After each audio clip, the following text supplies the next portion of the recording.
So in lesson 3, we have implementing public order through the Cabrera Decree of 1849.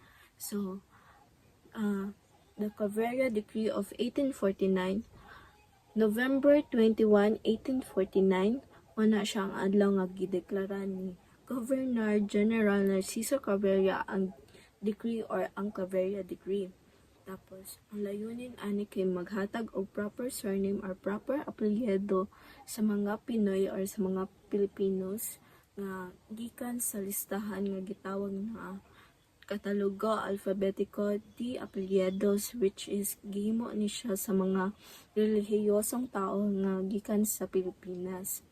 Tapos, in 19th century in the Philippines, ang 1800s kay tawag siya nga golden age of Spanish rule in the Philippines. Kay ngano kay during this time, Spanish not only focus on acquiring distant area but also fixing problem in the society. So wala lang siya ga-focus sa pananakop or sa mga gubot sa area, kundi naga-fix siya sa mga problema ani.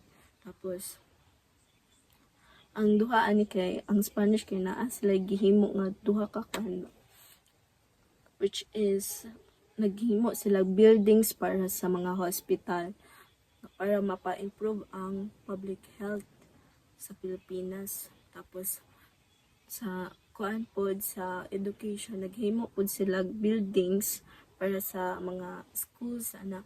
Tapos ang isa ani kay gitawag nga Eskwela Normal de Maestro. Tapos the decree was made or nganong gihimo ni siya kay dati pag yun, before sa decree wala gyud tarong nga apelyidos, naa lang gyud kanang kuan kanang isa ka pangalan. Tapos ang isa ka pangalan na kana pag yun ng mga well-known nga pangalan or pangalan sa mga santo.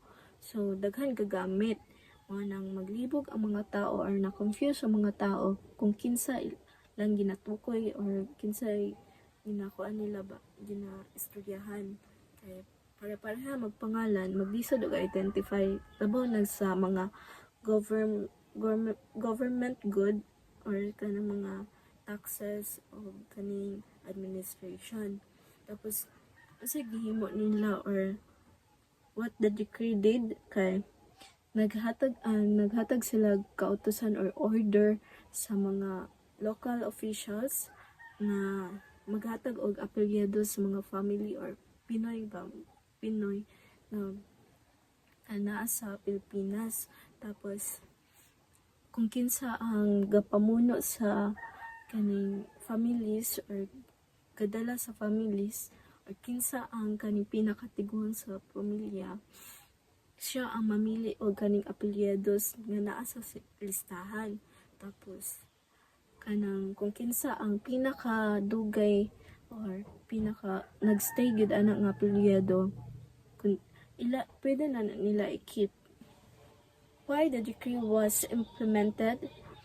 Problem in the localities.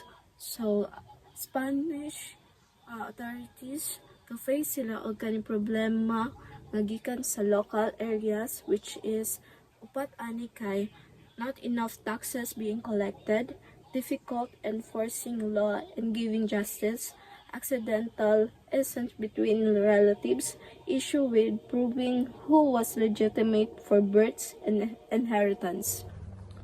Governor Claveria's concerns. Governor Claveria was worried about these problems. He noted that without family names passed down from parents to children, it was difficult to prove family relationships for marriage purposes.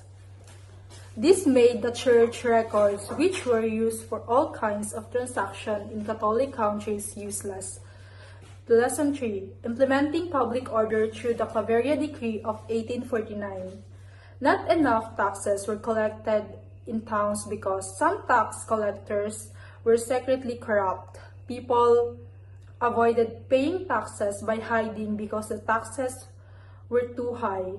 To avoid to jail, the town leader had to sell his property to pay the uncollected taxes. This caused many gobernador-kilos, especially in the Bicol region, to go bankrupt. Difficulty in law of enforcement.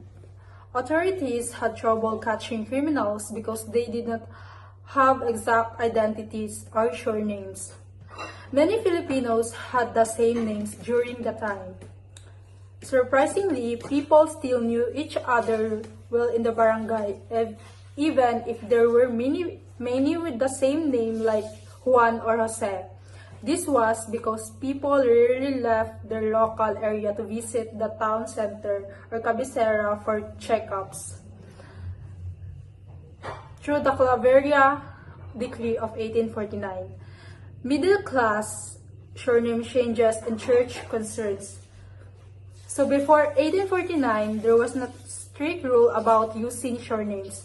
Some middle class people changed their surnames, which caused problems with inheritance and legitimacy.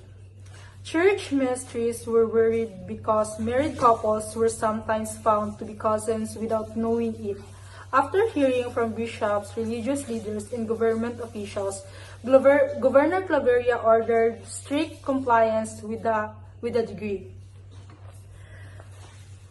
So Claveria Decree of 1849 is ginawa para magkaroon ng fixed surnames ang lahat sa Pilipinas. Kasi dati walang ganung madaming problema. So sa taxes is hindi makokolekta ng tama ang gawa ng walang surnames. Sa law of enforcement naman, nahihirapan makahanap ng mga kriminal kasi madaming magkapareho ng name. And sa church records is nahihirapan mag-prove ng family relationships.